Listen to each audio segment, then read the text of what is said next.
Good afternoon, everybody. Hope everybody's doing well. It's Thursday, April 11, 2024.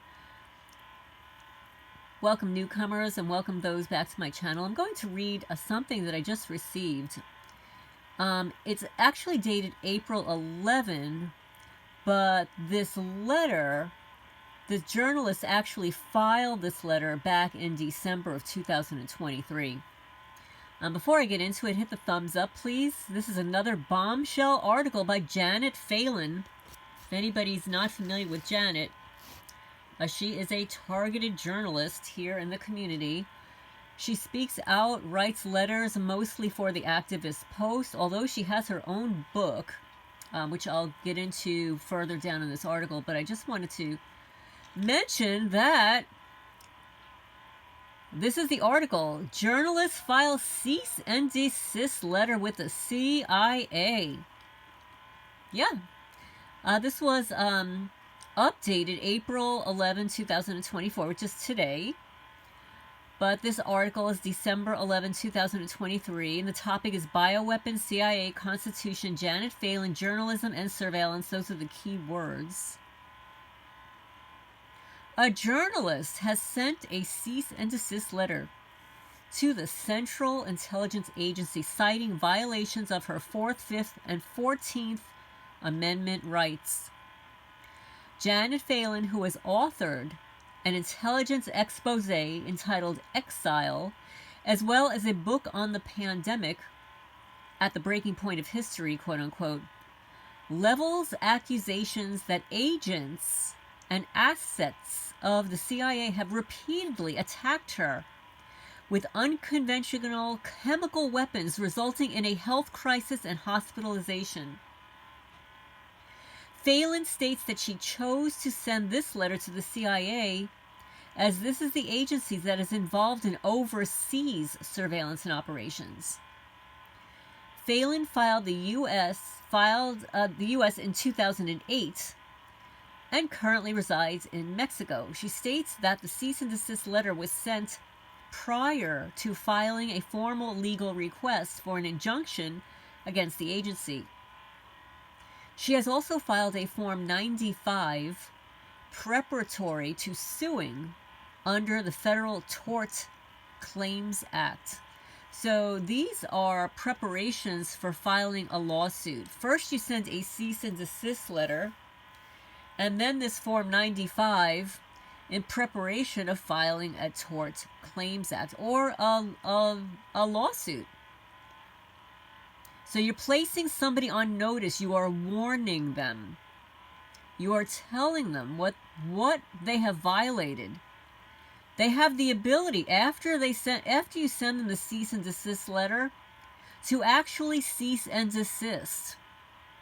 But if they persist, then you utilize that to file additional claims against the perpetrator. And in this case, for Janet, it's the CIA. Phelan is best known for her investigations into U.S. biological weapons violations and her research into mortgages as a vehicle for judicial bribes and payoffs. Her articles appear in the Moscow-based publication The New Eastern Outlook for a number of years. She currently writes for the Activist Post.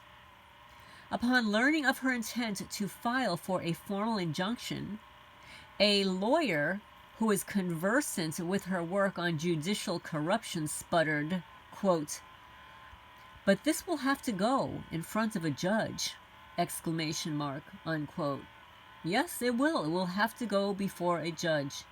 Indeed, recent legal efforts in a similar vein were all dismissed by a judge, including CAIR's, C-A-I-R-S, lawsuit challenging the targeting of Muslim Americans and a lawsuit by former CNN journalists covering Syria, which alleged that the U.S. tried to blow him up in a number of drone strikes. Federal Judge Rosemary Collyer dismissed this lawsuit on reasons of quote-unquote state secrets, thereby striking a blow against legal protections for both First Amendment violations as well as any constitutional protections against government abuse. So that is the end of that article. Let me show you the book that Janet wrote. I'm going to show you here. At the Breaking Point of History, How Decades of U.S. Duplicity Enabled the Pandemic by Janet Phelan. So if anybody is inclined to purchase her book, there you have it. So I just wanted to give you a heads up that there are people behind the scenes that are making waves, filing a cease and desist letter with the CIA. And the only reason she's filing with the CIA and not another intelligence agency is because she's residing in Mexico. So I look forward to your questions and comments on this. Do you know anybody else that has filed either a cease and desist letter with the CIA or any other intelligence agency, or with your perpetrators, or with the Sheriff's Department, or with anybody else? And do you know of anybody personally that has actually filed a lawsuit? I would be very interested. I know that I received one yesterday. Let me see if I can locate it quickly. It is a lawsuit. You have to forgive me because that hum in the background, the hum in the background is my laptop that has been destroyed by these criminals. Let's see.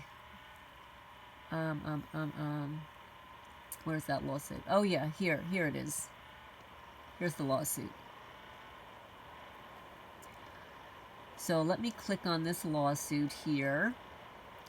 Now this lawsuit was filed March 19, 2012 in Brooklyn, New York. The person who filed it was Keith Salvatore Labella. He's the plaintiff against my favorite Bureau of Investigation, Office of Justice Programs, and the United States Department of Justice were the defendants. The judge was Nicholas G. Garufis, United States District Judge, and he actually brought this lawsuit. I give him a lot of credit because I skimmed through this. I read paragraphs. He did an excellent job writing this lawsuit pro se. Keith Salvatore Labella brings this pro se action against defendants, Federal Bureau of Investigation, the FBI, the Office of Justice Programs, OJP, and the United States Department of Justice, DOJ, pursuant to the Freedom of Information Acts, FOIA.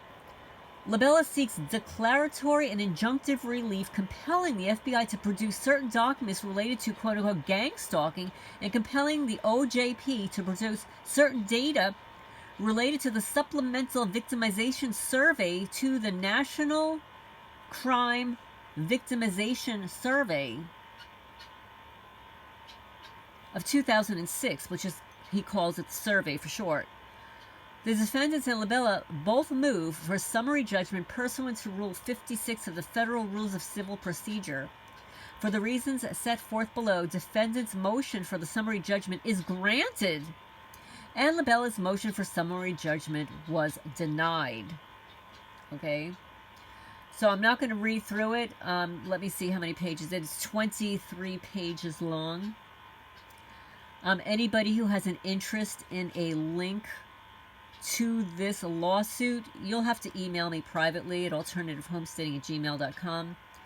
I'm not going to post these links in the description section. What happens with YouTube is, and I'm going to mention this to people attempting to post links in my comment section. Don't do it. Don't do it. The only links that you post ever in the comment section are YouTube videos. That's it. YouTube will tag it. They could end up tagging my account. They could end up tagging my video. So please don't do it. If you have links to send to me, send them to me privately. Because I get these comments. Oh, my link disappeared. My comment disappeared. Well, I'm just going to tell you for the record, YouTube is cracking down. They have been on external links. This is why There were a couple of targeted people that wanted to post external links in the description. At first I did it, but then I removed them. Okay, I'm not here, I'm not paid. I do this as a service, a public service to you guys, and to show other newcomers that this is really happening. But I spend a lot of time on my videos and stuff, and I'm not going to jeopardize my account because somebody wants to include external links in their testimony. Okay, so please don't do it. If you've got external links that you want to show me alone, that's another story. If I choose to, do a video on it or write something about it, but I cannot include external links in the comments section unless they're pertaining to my account, or unless they're YouTube related. So if you're referring me to, let's say, another creator that wrote about FISA 702 and it's on YouTube, or something like that, that more than likely I'm able to view and it won't be taken down. Your comment won't be removed. So please keep that in mind. You can always email me at alternativehomesteading@gmail.com. Just give me time to respond to you. I get a lot of emails and stuff. It has been raining cats and dogs here in eastern Kentucky, like literally all day. It's 100% chance of rain. So what it's been doing is total downpour, complete downpour, and then it'll stop. It'll stop for 20 minutes, a half an hour, and then it'll start up again. It's been doing that probably since around 8 o'clock this morning. So I hope everybody's doing well. Leave your comments down below. Again, if you know of anybody that has filed a lawsuit, what the outcome was there a gag order? Was it denied? Was it denied with prejudice, which means that you can't file the same lawsuit again? Or if anybody else has sent a legal cease and desist letter. I have sent several cease and desist letters. Not to the ABC agencies, although I think that will be next on my list. I've got to start back in New Jersey and then move on here in Kentucky. So I've sent cease and desist letters to my neighbors, yes. But anyway, I hope everybody's doing well. This is Lorraine, Alternative Homesteading, signing off for now.